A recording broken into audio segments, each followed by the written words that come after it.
We do have breaking news tonight, a deeply divided moment playing out in American history as we come on the air. President Trump has just been impeached on both Article 1, abuse of power, and on Article 2, obstruction of Congress. The votes down party lines as predicted. And all day long here, we've been watching the short bursts of anger, the closing arguments from both sides. Democrats arguing the evidence was clear, arguing the president used the power of his office for personal and political gain with this election coming. Let me tell you, this isn't just a rerun from 2019. We're talking about something happening right now in 2025, during Trump's second term. The impeachment resolutions are serious business, with over 210 House sponsors backing them. This isn't just a bunch of angry Democrats yelling into the void, it's a legitimate movement gaining traction. Now let's dive into what's actually in these resolutions. Back in April 2025, they introduced House Resolution 353, which lays out 7 distinct articles of impeachment. That includes violations of due process, obstruction of justice, and even usurping congressional powers. They're not pulling any punches here.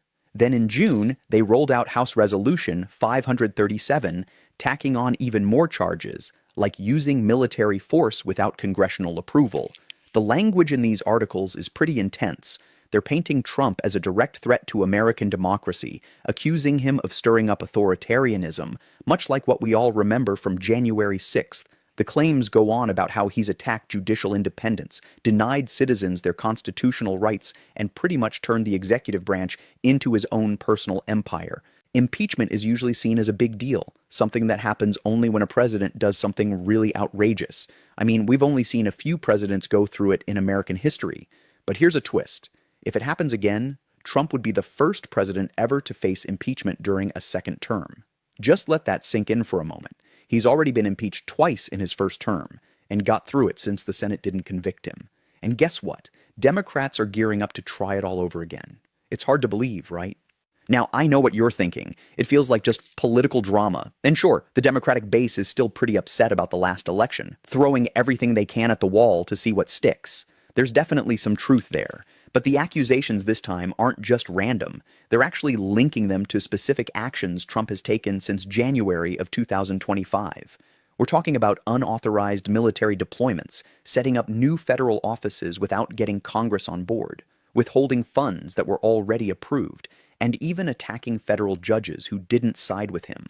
These aren't just vague complaints. They have real evidence to back them up, claiming these actions amount to high crimes and misdemeanors. Timing is everything, too. With the midterms coming up in 2026, Democrats are clearly looking for something big to excite their supporters. And impeachment? That's about as large as it gets. It takes over the news, putting Republicans in a tough spot where they either have to stand by Trump or pull away from him.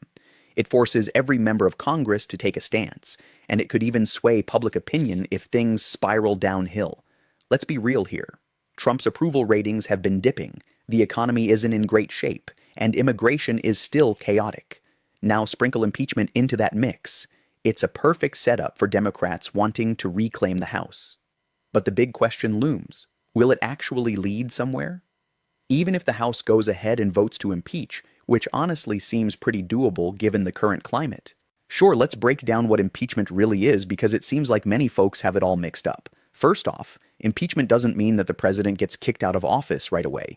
When the House votes to impeach, it's more like they're saying, we think this person might have done something wrong, kind of like an indictment in a criminal case. So you can think of the House as a grand jury. They investigate, they discuss, and when a simple majority is on board, that's it. Impeachment happens. But don't get too excited. It doesn't strip the president of power or remove him from office. Now, if it were only that straightforward,